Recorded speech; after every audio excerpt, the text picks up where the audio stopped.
This is the Gambling Gauchos. Somebody turn on some damn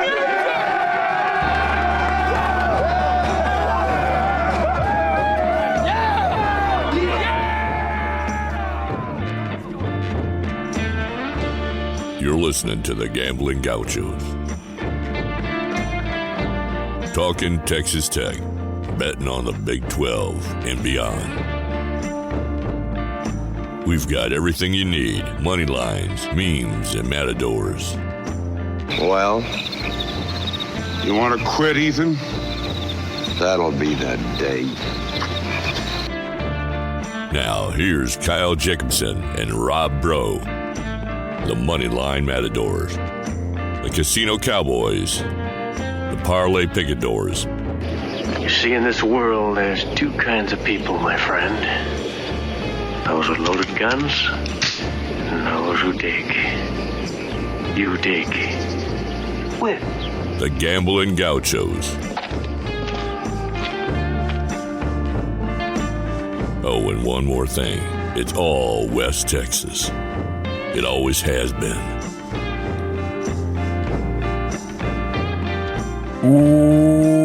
Welcome into the Gambling Gauchos. I'm Rob Bro. He's Kyle Jacobson. Tough weekend for Texas Tech. But if we just wanted to talk NFL football, the Vikings and Cowboys are on a collision course to the NFC Championship, and I can't wait. Clearly. Now, forget the fact that we both lost to the Eagles, who are undefeated. No, that's fine. Whatever. Somebody will beat them. Yeah. They can't beat them twice. You don't win the NFC in October.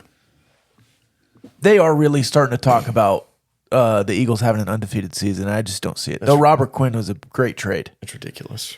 We are in the Cardinal Sports Center studio. If you want to gear up for anything that you're doing over the next few months, or it's almost Christmas time, holiday season coming up. If you have a sports fan in your life and you want to gear them up for Christmas, Cardinals Sports Center, you can go live in person here in Lubbock or shop online at mycardinalsports.com. Kyle? Oh, we also have a new sponsor coming aboard. We will tell you more about them on Wednesday, we'll just very excited to get there. If you're planning to come to Lubbock and you don't have a hotel or an Airbnb yet, hang tight and wait till Wednesday, and we'll have something for you. Yeah, and especially, I would say, for basketball season. I mean, it's pretty well booked, but we'll tell you more on Wednesday. Stay tuned. Also, not sponsor related, Phase 2 is in effect November 1st. We will get to that at the end of this episode and announce what Phase 2 is. It's going to be beautiful. It's going to be beautiful. All right, let's rip the Band-Aid off. Texas Tech. Did you rewatch it? Are you just going to burn that one and bury it in the backyard? I rewatched the key plays with some Parlay Picadors at like 2 a.m. last night. Yes, we did. Not a lot of great key plays. Yeah, most of them were in Baylor's favor. But follow me here. This is one of those games where you look back and say, man, that score was way bigger than the game that was played. But in the same respect, Baylor just flat out kicked your ass. Yeah, I see it both ways. I can see the argument, well, it was 24-17 in the fourth quarter. Yeah. That's true. You threw 5 interceptions. But also when it was 3-3, I was texting you, I was like, they're kicking our ass. Yeah, you did say that. That's not reflective on the scoreboard yet, but I knew what I was watching, and I was like, this is not going to go well for us unless we flip the script. And you made some noise in the third quarter. You climbed back into it, but it wasn't enough for how poorly you played in other stretches throughout the game. Yeah, and we talked about it before the game, but I don't think we gave Baylor enough credit. What was your score prediction? I picked Tech by 3. Okay. I picked it by a touchdown or more. 10. But I picked Baylor on action. Oh, you did? But what I was going to say was I don't know that we gave their offensive line enough credit. You know, we talked about Blake Shapen. We talked about the offensive scheme. We talked about their front 7 all returning, but that offensive line flat out dominated you. And I thought I thought Texas Tech's defensive line has been pretty good this year. I think so too. And I think even Baylor fans would tell you the light bulb kind of just came on for the offensive line, and that they, until maybe the Kansas game when they really started running the ball really well with Richard Reese and then into the Texas Tech game, they were like, hey, where's this offensive line we've been hearing about? And it is obviously coming on for them right now. Look, there's no way being get-right games for people. Yeah. It happens a lot to Texas Tech. Yeah. Well, when you're everybody's Super Bowl, it's tough. Hey, we're going to be TCU's Super Bowl on Saturday. You are. They're very, very excited about that. Look, I mean, there's just no two ways around it. There's two kinds of people, those with loaded guns and those who dig, and you were digging on Saturday. We did see some digging on Saturday from Texas Tech. Quarterbacks. Yeah, let's talk quarterbacks, I guess. Baron Morton is the starter. Baron Morton had, in baseball, sometimes you go out there and the guy who generally throws 95 is sitting at 92 and his breaking balls aren't breaking. And you just kind of have to figure out a way to get around it. That was Baron Morton. For whatever reason, he just did not have his fastball. But I don't think that Zach Kitley gave him enough secondary stuff to work in with the running game early. And you just kind of got behind in that respect. There was also a moment in the first quarter, I think it was the first quarter, where he was sacked. Yeah. And he was basically simultaneously sacked by 3 Baylor defenders. Yes. And all 5 Texas Tech offensive linemen are not engaged with any of those 3 Baylor defenders. They're kind of just like looking at their quarterback getting sacked. And those were the only 3 guys they brought. So I was like, well, we're in trouble. And the people around me in the stands are like, throw it to who? If they've got 8 in coverage and he's running for his life, I mean, I didn't, go frame by frame on the film, and I'm not going to see if he missed an open read. But they just have you beat. If they can rush 3 and sack him, then there's nobody to throw to. Now, not a lot of times, about half the time I would say Barron was getting outside the pocket. The other half, there was no pocket. And the other third, nobody was open. Mm-hmm. And he tried to force it and paid the price, multiple interceptions. The one to Sparkman, we could argue, but way before that, there were just some bad decision-making, bad throws. And honestly, going back to his first drive against Oklahoma State, when I was wowed at what he put on tape there, I tweeted from the Gauchos account, like, this guy is incredible, but he's going to take his lumps. There's going to be some freshman mistakes. This is his first career start. And he, like I alluded to in the West Virginia recap, he got away with a couple throws in the West Virginia game. And a couple fumbles, and did not get away with those same throws versus Baylor. And so you would like to see some progression in that respect, obviously. And Baylor played a great game. Like, I'm not trying to make excuses. You got to tip your hat to them for how well they played. But you saw the freshman mistakes that you would expect to see for a guy making his 3rd career start. I also said before the game that maybe there's too much going on. There was a blackout. It was a night game. Patrick Mahomes was in town. They're doing a halftime ceremony. And then I said, throwbacks. And then I said, but Joey Maguire, baby. And I think they came out a little too juiced. And then, when you eat a lot of sugar and you have a sugar crash, I think the team was flat in the second quarter because they got too hot early. And it didn't work. And there was no follow through on that adrenaline. And it just they pumped their dump in the first quarter and couldn't really recover. Thought it was funny too. And I mean, this happens anytime there's quarterback controversy. And I said this before the season, I just want clarity because I don't want to have to do this every week. And there's no controversy. Here we are. I mean, there is. Quarterback is the main topic every week. But anyway, everyone always just wants to switch out the quarterback with no sense of, okay, they're torching you when you're on defense. They can run the ball and get whatever they want. But anyway, somebody was in our Twitter mentions, and I have good enough reception for Twitter to load like once every 30 minutes. I don't have good enough to respond. Right. But this guy was like, well, our fan base was clamoring for Baron Morton, and Joey gave him exactly what they wanted. I was like, how quickly do we forget?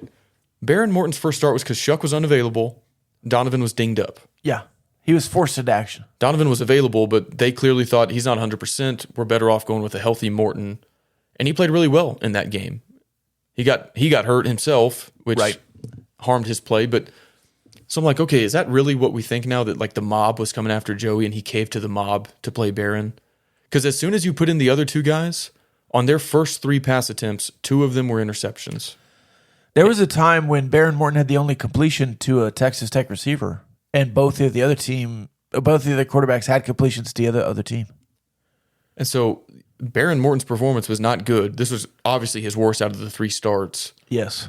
But after seeing small sample sizes of the other 2, are we confident either one would have done any better had they started and played the entire game? Well, and no. So why are we hammering Morton then? Like, if there's no alternative, then Yeah. what's the beef there? Because the backup quarterback is always the one you want on the field. I just don't get it. I don't either. I don't either. When the season started and we knew it was going to be Shuck, Right. there was a pretty broad portion of the fan base that was like, well, we want one of the younger guys. Right. And some people were split on Morton or Donovan. Shuck is out in the first quarter. Yeah. And then we get a glimpse of Donovan. We get a glimpse of Morton. And now people are like, well, we have Shuck, but the fan base insisted on Morton. I'm like, literally whoever we put out there, half the fan base just wants somebody else, no matter Yeah. who it is. Yeah. It's crazy to me. It is crazy. Morton's the guy. Morton's going to start the rest of the games if he's healthy. It just is what it is. I got asked twice after the game. They're like, so what do you think of Baron Morton now? And I was like, I think he's a freshman. I think he's really talented. And I think you just stick with him. Like, I'm not going to Yeah. sit here and tell you that performance was good. But I'm also, how do you make a change at this point and go away from the guy that's clearly the future at that position? It also, it wasn't bad. I mean, it wasn't good. It wasn't good. He had 3 interceptions. Again, one of them we could argue was an interception or not, and that was a pretty brutal one because you would have tied, I think cut it to within 7. cut it back to within 7. Yeah. Yeah. Look, the defense played decent until they didn't. Well, they were gassed by the end of it. Yeah, They absolutely. held their own throughout most of the first half and into the third quarter. If the other team can run it 59 times, eventually the dam will break. Yeah. And Morton still had, now they were too few and far between, but he still had plays that make you go, okay. Like he had one where a really slow developing play to Cup, kind of like a really long drag route, hit him in stride. Same with Yeah. Jaron Bradley, threw a dart like right as Jaron Bradley hooked behind a defender downfield. He had that 3rd and 12 run where he got 14 and put the Early. athleticism on display. So I'm like, The 4th and 7 touchdown run. yeah. And so there's plays like that where I'm like, okay, the potential is clearly there. You just have to, you obviously can't throw 3 interceptions. And I think he started, 8 for 24 or something? 4 for 14, I think I saw at one point. When they showed that on the, I don't remember if it was 8 for 24, 8 for 26. I was like, is that Yeah. correct? Did they misprint 18 there? Yeah. 18 of I was 26? like, are we really completing a third of our passes right now? This off the chat here. Are you saying that Morton is regressing?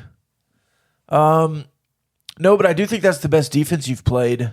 I think that Baylor defense is better than the Oklahoma State defense. Yeah, the Baylor defense. The game plan. The game plan was better. The Baylor defense was the toughest he's faced. There's also kind of, this happens a lot with MLB prospects. As soon as they Yeah. get called up, they hit like 4 dingers in their first month. in the Yeah, and you get a majors. little tape on them. Yeah, and then they go into a slump and they bat 180 for a month and then they get it figured out. And so that's kind of the natural progression. You burst onto the scene, they get some of your tendencies, or they just whip your ass on the defensive line all night, and that makes life pretty hard for you. But he'll get it figured out. Look, nobody disputes that the talent is there. And so It says not every defense can be the best defense you've played. I mean, the latest defense was the best defense you've played.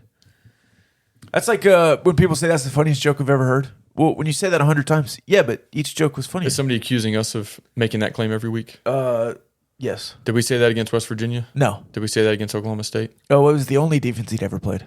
Well, for Morton specifically, Right. but not the team. Right. Well, we said that they were a top 10 team on the road, and they were. Right. No, but I think that did they watch West Virginia 2015 tape? Because that's what it looked like. It looked like Tony Gibson. It looked like the early Cloud 3. They were getting home with 3, bringing a 4th delayed blitzer sometimes, Let's do it this way. covering the back end. Let's do it this way. They had the perfect game plan. NC State or Baylor, who has the better defense? Because it's one of those two, right? That is the best defense you've played to this point. I think Baylor came in with the best plan. Yeah, I think NC State probably seemed more self-inflicted. Yeah. And I'm not talking about garbage time at the end, like the Shuck pick six. I'm talking about when the game was semi in the balance. Right.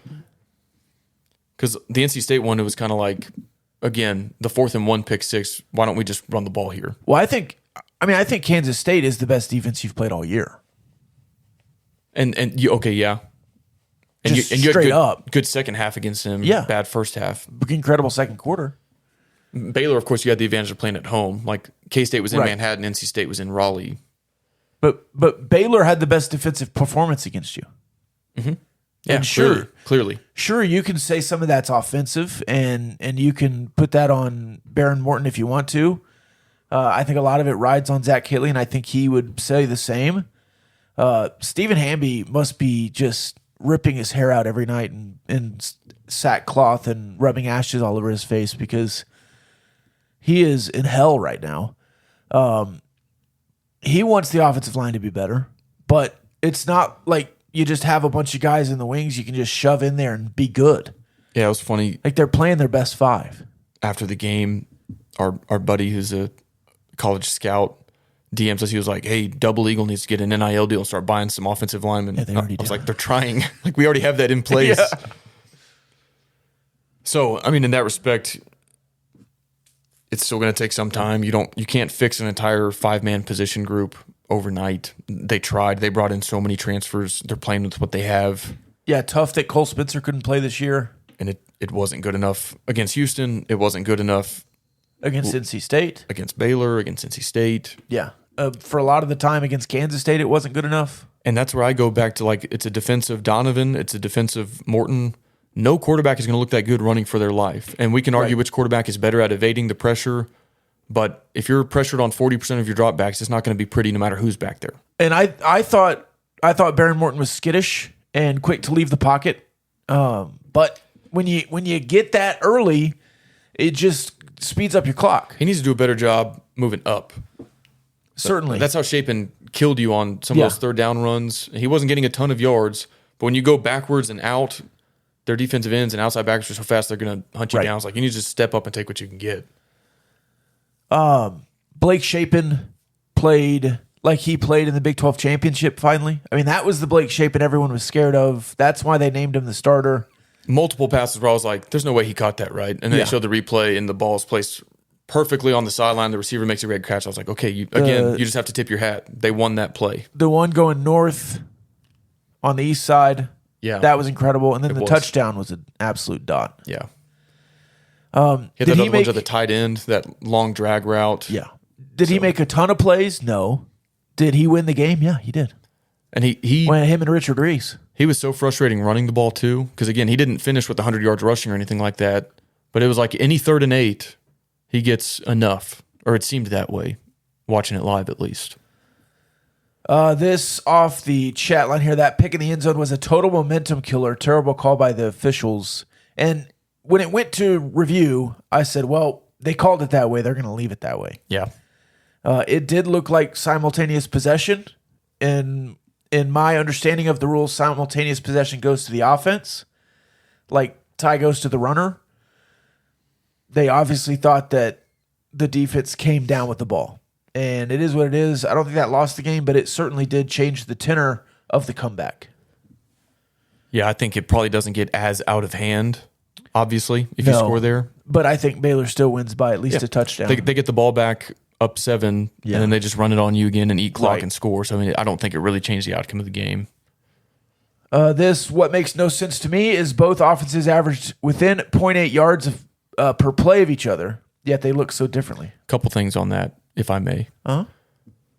Taj gashed them for 45 on the last play of the half on a pretty meaningless play. Right. And then you also you're not able to sustain, like you did nothing, and then you almost fumble the snap. Morton finds Xavier White for 30 yards. And so that makes your average look okay, but like you're not running good offense. Well, they ran it 59 times for 3.9 yards a carry. Baylor? Yeah. Let me look. I'll pull up the box score real quick. So, I mean, it was death by paper cuts. yeah. Baylor wasn't dominating per se. You just couldn't stop them, which is even more frustrating. I mean, it's like they killed you with a bunch of thumbtacks, and it worked. And that's what Joey wants to do to people. You said that in Gauchos After Dark. They came in, mass kicked ass. Speed was everything. They took and 5. They took 3. Well, they took 5, yeah. They took 3, then they took 4, then they took 5. Yeah. Yeah, no, I said that. They sacked you 6 times. West Virginia, just to reiterate what I said on Gauchos After Dark, was a culture win. 50 burger, take 3, win at the Jones, all that good stuff. Brand win, yeah. This was a brand loss. Yes. You got killed at what is supposed to be your own game, or at least what they're trying to do in theory. So that stings. Did you how early did you get to the game? Did you watch any of the pregame?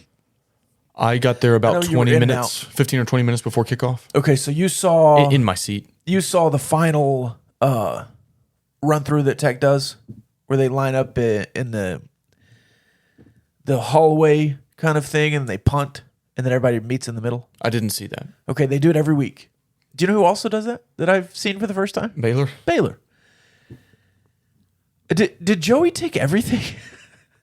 Everything that Texas Tech does right now is just from Baylor, right? Probably mostly. And I'm sure he instituted a lot of it. Yeah, I think with he him did. and Rule. And it could be back. It could just be Cedar Hill stuff that I'm not overly familiar with. But Take 3 was a Baylor thing. It just fits better here because it's, TTU, Take 3 University. The mass kicks ass, the Blanchard and Nance, recruiting strategy, the brain trust. It's all what Baylor does. So theoretically, right, you're just 3 years behind or 5 years behind, however you want to look at it, of Baylor. I'd mostly agree. I think what Zach Kelly's trying to do on offense is clearly not at all what Jeff Grimes is trying to do on offense. But that's more schematic than like culture, program, type stuff, brand. Yeah. I mean, they ran it 59 times. Mm-hmm. I would have loved to have seen the game if Tech also did that. Yeah, it was working okay for a while there, but how much of that Your was 2 touchdown drives were because you gashed them on the ground a couple times. how much of that was Baylor playing conservative and just putting nobody in the box? I don't know. But yeah, you did find both your lead backs average more than 6 yards per carry. And like I said, Taj's is probably a little bit inflated from that last run before halftime, but oh well. The rest of the Big 12, Kansas State, that was probably the most surprising game. I was surprised at the Texas Tech result. one more thing. But I was more surprised with Kansas State. While we're licking our wounds, we tweeted a clip from a Baylor podcast where the guy was like, yeah, like Lubbock, I know it's a night game, but Right. atmosphere to me is not as intimidating as Morgantown at 75% capacity or Ames at 11 a.m. Baylor completely took the crowd out of the game in the first half. When you have no offensive, explosive plays. Yeah. Now, people got up for like 3rd downs, 4th downs, and you stopped them. It was much better last night than it had been. And their player after the game, did you see this quote? Called Texas Tech fake fans for leaving early while the game was still in the balance. And I'm like, I guess say what you want because, the stadium wasn't full when it was a 1 or 2 possession game in the 4th quarter. So I guess crap all over our atmosphere and our fans like until we prove better. Right. Well, the truth hurts a little bit, huh? Yeah, and I'm not trying to like fan shame. Like, do whatever you want with your own time and money. I left a little bit early. I'll admit to that because I'm not making an excuse, but like got a babysitter at home, and it's like why would I sit here and watch the end of this when I could get home 30 minutes earlier? But yeah, like I'll say this harsh truth, maybe we are very proud of our fan base as we should be. We have a great fan base. Yeah. But sometimes that needs to spill over from social media to the real world. We're very good on Twitter. I love the cactus emoji and blacking out your profile pictures and all this stuff. But like also buy season tickets and yell and stay in your seat if you want to be considered an elite fan base. But also do what you want to do with your own time and money. If you don't want to buy a season ticket, if you don't want to sit out in the cold, don't. But don't also refuse to do that and then say that we're an elite fan base. Because the truth is until we get back to that level, until that stadium is full and loud for 60 minutes, Baylor players and fans are going to have the same perception, which we can all be offended at. Right. But if it's true, what can you say? It is true. And I was expecting for a better now, atmosphere, right? which is why I tweeted that clip of there. I was like, hey, let's prove them wrong. And we didn't. Yeah. The West Virginia, crowd never really got going. I thought the Baylor crowd was really good early, but again, 17-3 at halftime, and a backbreaker. Again, the PI in the end zone to put them at the 2, but they were probably going to score anyways. It's just how it was going. Yeah, I think Tech fans are going to have to get over this mindset of like, well, let's show out for Texas and OU when they come to town, because they're not ever coming to town again. Right. If you want a strong home field advantage in the new Big 12, you're going to have to get up for Cincinnati and Iowa State, West Virginia, and Baylor when they come to town. Yeah. And if we can't do it, then we're not an elite fan base. Well, and the gripe has been, don't come to see everyone else, come to see Texas Tech. Yes. Like when it's Murray State. Yes. When it's Stephen F. Austin. When it's ACU coming to town. I love watching Tech beat West Virginia 48-10. Yeah, it was awesome. I don't know why 2/3 of the stadium thought they had something better to do, because you don't get many of these. You haven't seen a lot of Big 12 home wins against teams not named Kansas over the years. When you get 7 a year. Why are you not cherishing this? So you're going to miss this. I'm just going to keep tipping my hat to Baylor over and over. They were right on that as well. Yeah. I will say, though, brilliant troll on my part to get a pretty large segment of Baylor Twitter to earnestly pound their chest after the game about winning one time in Lubbock in 32 years. They were actually proud of that. And Well, they won. They kicked your ass. You know what's going to happen? Just kind of a funny line of thinking. You know what's going to happen next year? Baylor's only won once in Lubbock in 33 years. No, it's going to be that's 2 years. Yeah. Well, I guess we don't know how exactly the schedule's going to fall out, but it's going to be, because we already saw Joe Goodman tweet it that Texas Tech hasn't won in Waco in 15 years. Yeah. So they're going to be doing that all year. Then you ruin the joke and say, well, you played in Arlington or Dallas for 10 years. Yeah.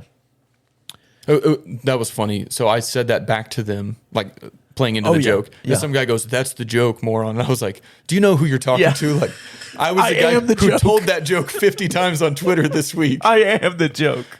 Speaking of new Big 12, are we ready to pivot to the ESPN and Fox deal? Yes, I was trying to. But before we do, Exactly. another great deal, anytime you can find it, is Rahino Barbecue. They were out at the Jones. Hopefully some folks got to swing by their tailgate. I think they were at the Coca-Cola tailgate serving up brisket, ribs, burgers, nachos. They had the brisket nachos, the pulled pork nachos, and the burgers. So, and I know some of the Parlay Picadors who came into town for the first time in a while drove out to the location in Olton. Yeah. Got to experience the full deal there. So give them a follow at Rahino BBQ on Instagram and Twitter. They are just lighting the world on fire in terms of West Texas barbecue. It's delicious. All of our listeners, I love this feedback. When they finally get a chance to try Rahino, they always DM us or text us like, as advertised, guys, this stuff is delicious. So it really is that good. it is. If you're in Lubbock for a game or if you live out in West Texas, make time to go find them. Great local business, great barbecue. So with the new, okay, explain this to me like I'm 5. It's an extension, but not. The extension doesn't start in 25. It starts now, right? So, because I never saw. Is it through 31? I think it's after that. When does the new Big Ten deal expire? Because you're after a year after that, but before the ACC in 2036. right? So that'd be 31. The new Big Ten deal is only through 2030. Well, but because I did see that it was a year before the ACC and a year after. But if it's a 6-year extension, that would be from 25 to, I guess, 32 at the earliest. I guess my answer is I don't know. Yeah. But I do think from what I've read, it times up well because you'll get to go to market again before the ACC. While they're still stuck at 36 million or whatever, you're going to be. And that's total. Yeah. You're going to be at 50 to 55, I think most people are thinking, all in. And if the 12-team playoff is double the money, you might be at 60. Or if they rework it on NCAA tournament stuff. Right. All that to say, the price, it's like a bidding war for live sports. It always goes up. So the fact that you get to go back to market after this deal before the ACC, I think you'll be in a great position. We don't know what the Pac's new deal is, so you don't know how it'll time up versus that. But I feel good about going right after the Big Ten because you're not going to beat them, compete with them anyway, but before the ACC. And I think a lot of people confuse total money and TV money. Do you want to know why they do that? Because media hacks John Wilner intentionally will report one versus the other depending on what they want their narrative to be. Yeah. So Mandel is out there saying that the Big 12 is getting $31.6 million. Right. And that it's 40% of the Big Ten's new deal. Right. But that's 40% of the Big Ten's total. He knows that 31.6 is not the real number. That's Tier 1 and Tier 2. Yeah. And everybody else is reporting it's going to be 50, maybe up to 55, like by the end of it, which I think exceeds most people's realistic expectations. It's a raise. Your TV money in the deal with Texas and Oklahoma, the last deal you got was 28 per. And I will keep repeating this until I'm blue in the face, but Bob Bowlesby said that would be cut in half and that you're dead in the water because Texas and Oklahoma left. Yormark comes in and gets a raise. I think he played it brilliantly too, because the other angle of this is that you did not leave the exclusive negotiating window with ESPN and Fox. So I think Yormark probably made a really good deal and said, hey, guys, don't make us go to market and talk to Amazon, Apple, NBC, Peacock, whatever. Right. Just give us a good deal that is maybe a little bit higher than market value and let's lock it in. And he probably sold ESPN and Fox on that. So now the Pac-12 propagandists are saying, well, the Big 12 didn't even go to open market, whereas the Pac-12 has, multiple options. The only reason the Pac-12 left the exclusive negotiating window with ESPN and Fox is because ESPN and Fox didn't want to give them any money. So now they have to go to a streaming deal with Amazon or Apple. Like, this is not an apples to apples comparison here on why one conference didn't leave the exclusive window and one did. Basically, what their criticism is on that front is that you took a pretty girl to homecoming and you're taking the same pretty girl to prom. They don't have a date for either, but they're still on the open market looking for another date. And it's like, well, we have a pretty date to the prom. You guys don't have anything, and you're trying to sell me on like, oh, well, there's plenty of fish in the sea. I can go with any girl I want, when everybody knows that's not true. If Amazon comes out tomorrow, and by the way, they're tanking right now. Stock down 18% in one day last week. If Amazon comes to the table and says, we'll pay you $32 million per school, Pac-12, for Tier 1, Tier 2 rights, which is just above the Big 12 value. If you're Arizona, would you look at that and say, we're never going to be on ESPN. We're never going to be on national television. We're going to be on a streaming service. Is that juice worth the squeeze? Or do we want to go be on ESPN and play in the best basketball conference in the world? Yeah, ESPN and Fox. And I think I saw something that Fox is going to feature more prominently in the basketball deal with the new Big 12. Awesome. Yeah, because a lot of your conference games, good quality matchups are on ESPN Plus, which doesn't get as much exposure as FS1 or Fox. So I hope that's true. But yeah, you have to wonder, why would it, and I know they're prideful and they're in denial, but why would you not jump right now to take the certain 50 to 55 million, ESPN and Fox? Because there is a clause of this deal. Pro rata. This has been reported that it's prorated for future expansion. So if you add 4 more teams, they'll get the same amount as everybody else. They'll, expand the total pie for everybody. Right. And they also, sorry to interrupt you, it's a short-term deal, right? 6 years. Then you get to go back to market. Right. They know Oregon and Washington have 1 foot out the door. Unless they're just totally delusional and Arizona State and Colorado think they're going to the Big Ten. Look, re-sign with the Pac-12 for another 5 years. Yeah. You're just delaying the inevitable. You'll be here eventually once Oregon and Washington leave. So why not just do it now and take the probably greater paycheck and the greater exposure, because they have no leverage now. No, zero. Amazon has no reason to exceed the price the Big 12 just got.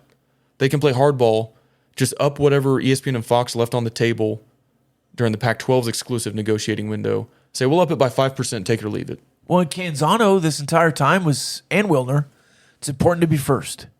Yeah. We cannot overestimate how important it is to be first. We have to be first. They went first, didn't get a deal done, and now you're first. But it's not that big a deal now. No, now it's we were first to the finish line, Right. but not, But now you get to see what you need to get. So now you can really they have no go leverage out. now. No, zero. They were actually right that at one point they did have leverage had they gone first. But now every single bidder knows it's take it or leave it mode. They can either take the crappy offer from ESPN and Fox that they left on the table, or they can take probably an equally crappy plus 5% offer from Amazon to do the same thing. This was the biggest look. A lot of coping tweets from those three. Yeah. Did you see the one from Wilner about how it's a recruiting advantage for 17-year-olds? Yes, to be on Apple. Yes, Because they can reach the students. because they can watch on their phones. You know Like, what? You can watch ESPN on your phone. Yes, like welcome to 2015. Hulu John has Wilner. live sports, John Wilner. And also, like, do recruits not have TVs in their houses? I don't know. It's insane. Yeah. The amount of obfuscation. It's like, well, actually, this is like it's become a meme. Amazon stock goes down 18% in one day, and I tweeted why this is bad news for the Big 12 and actually good for the Pac-12. But they do that every time there's news. Every time. And today he was in Canzano was in a Twitter fight, quote tweet war with a Kansas State writer, I believe, Derek Young. Derek Young. And he's like, hey, man, I'm not a cheerleader. I don't have pom-poms. This is my job to cover this stuff. It's like, Canzano, what are you talking about? You're an obvious cheerleader. Pull your pom-poms out of you-know-where and figure it out because you've been wrong. And the whole new thing with Mandel's really been leading this one. It's man, they just didn't want to work together. This is so stupid. You could have taken the top 6 Big 12 teams and folded them in and merged last year, but instead you forced the Big 12 to get BYU and the top 3 schools from the AAC, and you missed out. Yeah. They looked down their nose at the Big 12. They bought whatever USC and UCLA were selling, and then they pulled the rug out from under them, just like Texas and OU did. And I do have sympathy for like Oregon State. I have no ill will toward that program. I hate what is probably coming to them, whether it's They'll now be great in the Mountain West or in 5 years. But it's like, yeah, we could have unified and survived together as a Power 5, but y'all didn't want to because you're West Coast elitists. And why would Stanford and Cal be in the same conference as Iowa State? Well, I guess enjoy whatever is going to happen next. And what's crazy is I still think there's value to add a lot of the Pac-12 schools to the Big 12. But there is absolutely zero opportunity now for them to hold any kind of cards. Here's right? Here's the other thing. It's all pro Big 12 right now. They can join now and get what UCF, Houston, and Cincinnati are getting, which is a full share. Right. If they do this because they're in denial or they can't see past their pride, they're going to get a 25% share whenever it's inevitable that they have to join. When it's us or the Mountain West, Yeah. okay, welcome in. You get 12 million while we get 50. When you could have had 50 3 years ago had you just joined when everybody saw the writing on the wall except for you and John Wilner. Yeah. And it's also, if you're just looking at it specifically in, playoff terms, because it's not just TV money, it's a total payout. Playoff money, NCAA tournament money, baseball money, whatever it is. I also think your mark with being national is going to look at Oregon or some of these other schools, and if they don't bring specific money in for eyeballs or whatever else, they might bring Nike money. Yeah, I still think They your might mark, bring beef jerky money because Old Trapper's the national sponsor right now. That's right. You can find some Silicon Valley money because that's where the Big 12 is going to double their money. If we get to 16 teams and you do a +1, like a conference championship semifinal, Yeah. that'll get good TV ratings. And your mark is, I think this is the first down. I still think he has ideas like that. Yes. Just like he did with NASCAR and the Nets and Rock Nation. Like you need a TV deal, but I think he's going to do some creative stuff, hopefully, that's innovative. And do you remember UCF this summer? They announced a 13-year multimedia rights deal with Playfly Sports. It's $125 million or about $11 million per year. And I think it's their AD, maybe their president, saying I think it'll actually go up to like $140 million, maybe even more once we're in the Big 12. So again, this number is just your Tier 1 and Tier 2 TV. We'll see what Tier 3 is. But there are other ways to make money Yes. in college athletics. And we might just be scratching the surface. And Bowlesby was a college athlete, student of the game, rigorous student athlete first kind of commissioner. Your Mark does not give an F about any of that. We're not here to play school. We're here to make money. This is a business. Do you remember when he was hired and I read a fake quote from the press release on the podcast Yes. about student athletes and academic excellence? And I said, oh, wait, no, that wasn't in the press release. No. Here's what it actually says. The changing landscape, the business of college athletics, being at the forefront, being innovative. NIL. Yes. Yeah. That is where we're going now. Like the Bob Bowlesby days are over with. And it's a beautiful sight to behold. It is. So I'm excited. I think if it is 50 to 55, like has been estimated once you're all in, I think that's great. I thought the 60 million was always kind of a little bit ambitious. A lot of smart people thought 45 million was a good, reasonable number. If you're 10% over that, I'm happy. I think by the end of this deal, you'll be at 60. Because I think there's other things in play. And look, $30 million per team behind the Big Ten is not bad. And that's the other thing. In the reality of it, because you could be having 25 a year. Well, I think theirs starts at 70, and people are projecting that by the end of it, in a decade, it'll go up to 100 million per school per year. Right. And 100 million versus 50 is a big gap. But if you're starting at 50 to 55 versus 70, you're at a disadvantage, but not an insurmountable one. And that's the other. Also, money doesn't equal wins. Ask Vanderbilt. Right. Ask Nebraska. That's the other like red herring that Mandel, he goes, look, they're still behind the Big Ten and SEC. No shit. Nobody ever said the Big 12 is going to negotiate a deal that's on par with the Big Ten and SEC. Nobody thought that. And he knows that. He's not stupid. Yes, he is. It's just spin. It's pure spin. Which I don't understand because he doesn't have anything to do with the Pac-12. He's a West Coast elitist. Well, doesn't he live in California? Probably so. He probably went to Cal or something. I mean, who knows? Or cares? I mean, the guy's a moron. Yeah, I don't care. Do you want to go through some lines? Yeah, let's do opening lines and Discord mailbag, sponsored by our friends over at Diversified Lenders. Turn your accounts receivable into cash to keep your business operating. DiversifiedLenders.com to learn more about the services they offer. Good local business, Red Raider owned and operated. Give them a shout, and thank you to Diversified Lenders for your support of the Gambling Gauchos podcast. Getting a blank screen on my Action app. I got you, buddy. Okay. Unless I get the same. Maybe the app is just down. maybe the app is down. We can pull I up got somewhere mine. else. Okay. All right. Okay. Well, it's just my phone. Week 10 in the Big 12. We'll start with Big Noon Kickoff Heck yeah. in Fort Worth. Yeah, Fort Worth. If you know, you know. I hope the whole backdrop is red. That'd be cool. Hey, Red Raider fans in DFW. Wear red. Even if you can't get a ticket, Yes. show up and be behind the Big Noon Kickoff stage and wear red. Yeah. And be obnoxious. Have a sign.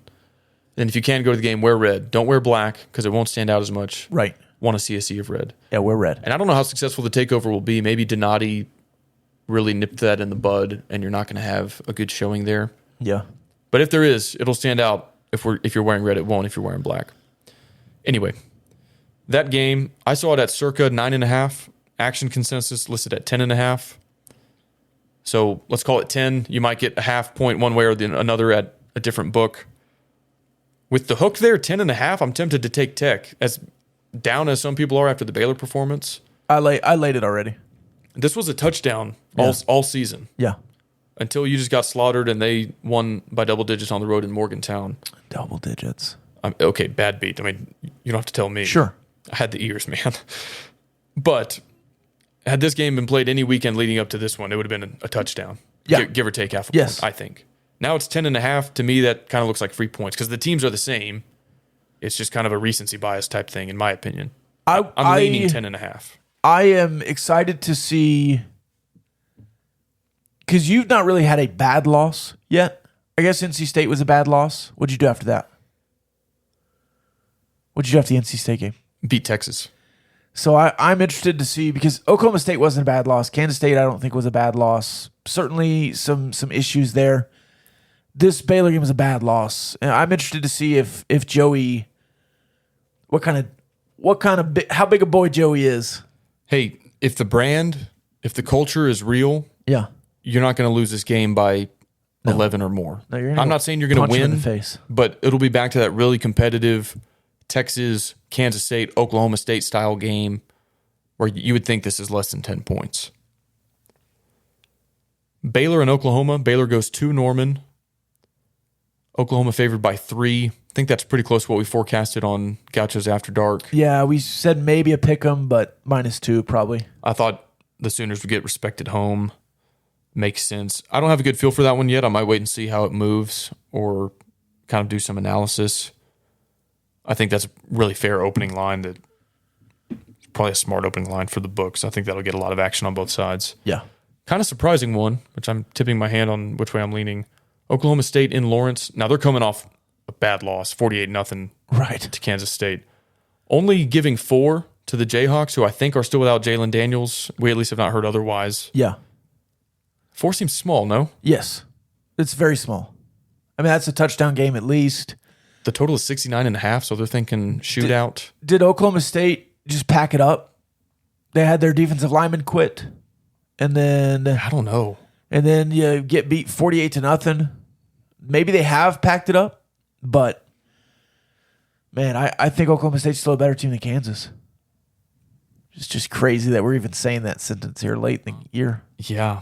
It's one of those that's hard to separate what you see on paper, where Oklahoma State is clearly the better team, versus things like that, the momentum. Is there a rotten culture in the locker room that's hard to quantify? A little bit surprised at this next one, too. West Virginia goes to Ames. Cyclones are winless in Big 12 play, yet they're laying 6.5. Now, I get that it's a home game. I don't think they're good enough to lay 6.5 versus anybody in the Big 12 right now. Maybe I'm wrong. No. That seems steep, especially in a low-scoring game where the total's 51. Where's this one? Ames. Yeah. And I'm sure that's a big part of it. But I think on Gauchos After Dark, I said 3 or 4. West Virginia looked really bad against Texas Tech. They looked pretty dadgum good against TCU in spots. And that Iowa State defense didn't look quite as strong against Oklahoma, at least in the stretch. That's a really interesting game. I would probably lean West Virginia there. I think you are too. I think so too, yeah. I was surprised at this one. It opened as a pick'em at Circa. Now I'm showing Texas favored by 1.5 in Manhattan. I thought they were going to have to lay 3 or 4, even though it's on the road. Thought the analytics would have them favored by Yeah, you something did like say that yesterday. So I'm actually hopping on that before it moves too much. I would like to lock in Texas early. And maybe that sounds like a really stupid play because Kansas State just dog stomped Oklahoma State. Texas coming off a bye. Texas lost to Oklahoma State a week ago. Yeah. I get why a lot of people would probably pound the Wildcats here, but I think Texas is probably the more talented team, the better team. Keep saying that. I do keep saying Is it Will Howard? No, we both are. Yeah. I don't know. I'm just going with the numbers there. Obviously, you are a numbers guy. In my heart, we love Emaw. I'm pulling for the Wildcats, no doubt. But I got to go. I guess go with the numbers with as big of an advantage as Texas should have in this game. You're going to lock that one in early. I would wait till probably Saturday and see if I could get, Kansas State plus more than a field goal. I might try to catch that. All right, Discord mailbag. Let me see where I can go to the start. This is how do people something here submit on the Discord mailbag or stream our episodes and text in questions as we go, like you read off earlier? Yeah, you can go to patreon.com/gamblinggauchos. Sign up on Patreon, get in the Discord. All you have to do is sign up, pay the small fee, get access to lots of interviews. We're going to try to have a TCU interview for you this week. Former TCU athlete. It's not LaDainian Tomlinson. Not LaDainian Tomlinson. But there's also, Dustin Womble, Sonny Cumbie. Matt Mooney was a fun Matt one. Mooney, Norris Odiase, a lot of guys on there. So you can go listen to the back catalog if you wish. All right, let's get into it. With Shuck coming into the game late, do you think that was more of not wanting to get Barron hurt or trying to get Shuck some live reps? I think maybe a little bit of both. I think they probably presumed the game was 95% certain to be out of hand, and if they did want to play Shuck in meaningful games later this year, it'd be better to ease him in, get him a couple drives. Obviously, it didn't go well at all. He throws a pick six on his first attempt, goes back in. I think he got rocked when he was trying to slide or something like that. I missed it because I was on the bus going back to the parking lot. So that did not go well. It didn't sound like. No. And that's where let's cut the 3-quarterback experiment. Say that Baron Morton is your starting quarterback. Right. That you might use Donovan in some short yardage packages, but the other guys are backups if Baron gets hurt. Well, even when Barron was quick to leave the pocket early, you at least saw him keep his head downfield and get the ball away. Shuck just laid down out of the pressure. And coming in cold, late, has to be tough. Yeah. Has to be tough. Well, it's the same with Donovan. They put him in twice for the short yardage runs. And then keep him in for a long throw. Which were converted in 2 pass plays, downfield throws. Like that is tough when you're not in a rhythm. He did throw a dime, though, that was dropped. Yeah. By Fungi. Season win total now at 6 or 7 for Texas Tech. If I give you 5.5, would you still take the over? I think so. Yeah. Between 2 home games, a winnable road game in Ames, and then maybe a game where you're really juiced up for an upset bounce back game, I guess I feel okay about getting to 2 more wins. When will Big 12 refs be held accountable? They won't be. Never. Unless Brett Yormark is even better than we all realize and he gets all the business stuff settled and we got a ton of money and then he wants to make us make full time the best officiated conference in the country. Maybe. That'd be awesome. I won't put it past him at this point. I have 2 questions. Why and how? Above my pay grade. Yeah. Was yesterday the end of the we'll play all 3 quarterbacks comments during pressers? Clearly not, because the postgame presser... He said it again? He said we got to evaluate the film, and then we'll name a starting quarterback by Tuesday in practice, but you'll still see all 3 next week. He said that. Or you could see all 3 next week. He said that. Legitimately. Somebody's got to be in his ear and be like, hey, like a chief of staff type role, and be like, hey, don't say that anymore in your press conferences. What would be the fan ratio at the Tech TCU game? And then I have TV questions too. I really don't know, because I'm a Tech fan who wanted to go to that game, but is not willing to pay $300 for the worst seat in the house. And there's no other way to buy a ticket at this point, unless you've got a connection. So unless a bunch of Tech fans bought that 3-pack several weeks or months ago, they might have snuffed us out, which is Bush League. Their fan base is going to love it. Say their AD is a genius. I think even neutral observers from other fan bases in the Big 12 think it's a Bush League move. Yeah. Oh, it certainly is. It's pathetic. It is. You're in a 4 million person metro area. Put 40,000 butts in the seats. It's not like they have to fill up 63. And they're like, oh, well, our alumni base is so spread out and we're on the West. It's like, you can't put 40,000 people in Dallas, Fort Worth. We have a small university. Okay. Over under Fox Big Noon kickoff, Texas Tech TCU. Eyeballs. I would set I'd set the total at 2.65. 2.65 and hit the over. I think I'll go over. Okay. What do you think that Baylor game got on ESPN 2, 6:30? I don't know. I hope that it beats the Texas Tech NC State number from earlier this year, which I think was only like 700,000. Maybe Yeah, surely that cleared 1 million. Maybe closer to 1 million.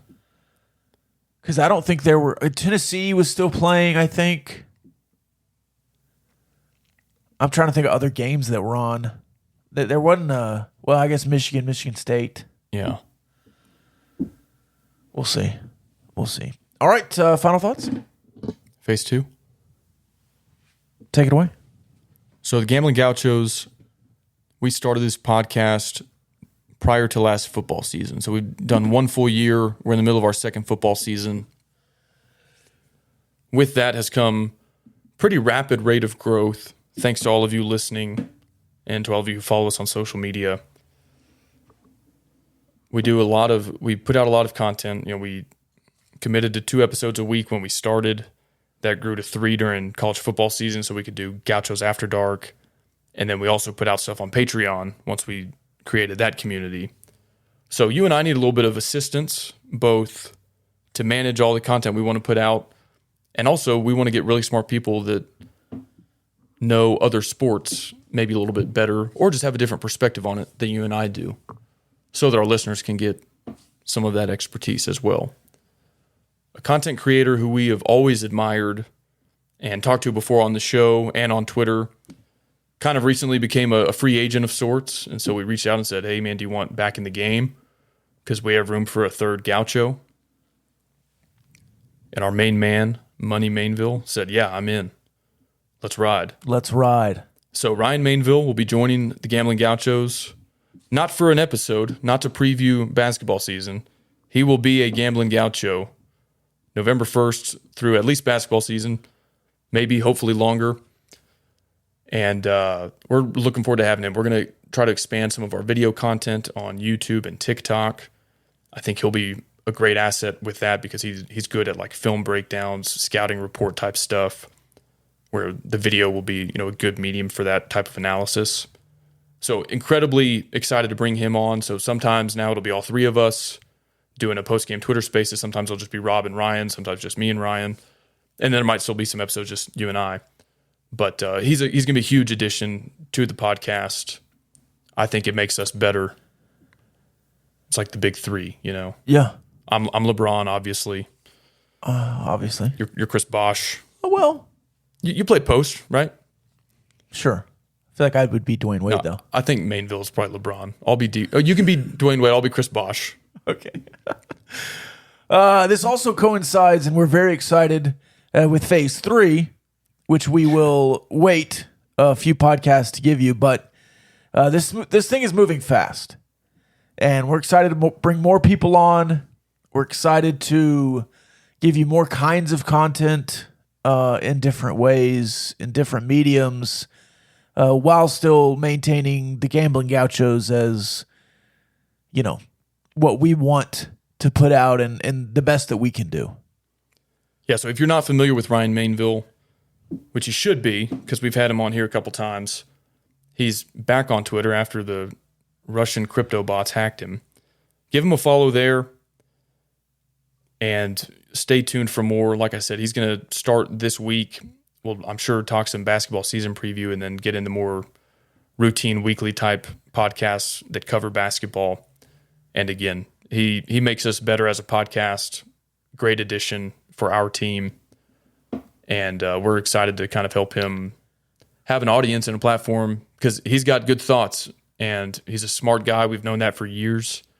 And so we're just proud to be associated with him and looking forward to him being part of the team here. Follow him at Ryan Mainville. All right. That's all I got. That's all I got. Love y'all.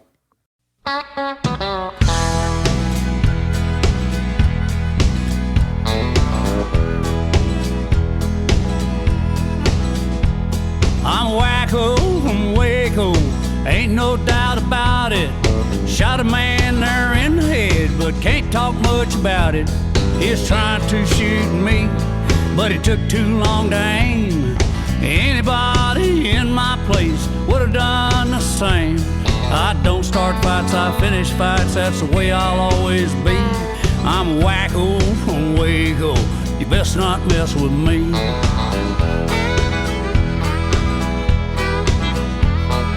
Joe Jamel said I was like a fly in buttermilk, trapped in a Waco bottle, I was bound to get killed.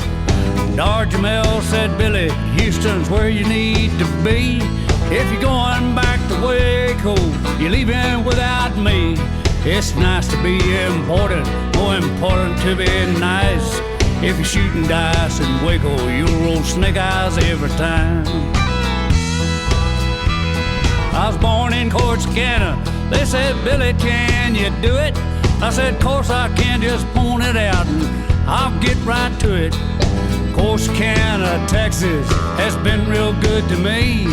They knew I had to shoot that man before that man shot me. I should have known the truth would finally set me free. I guess living down in Waco made it wacko.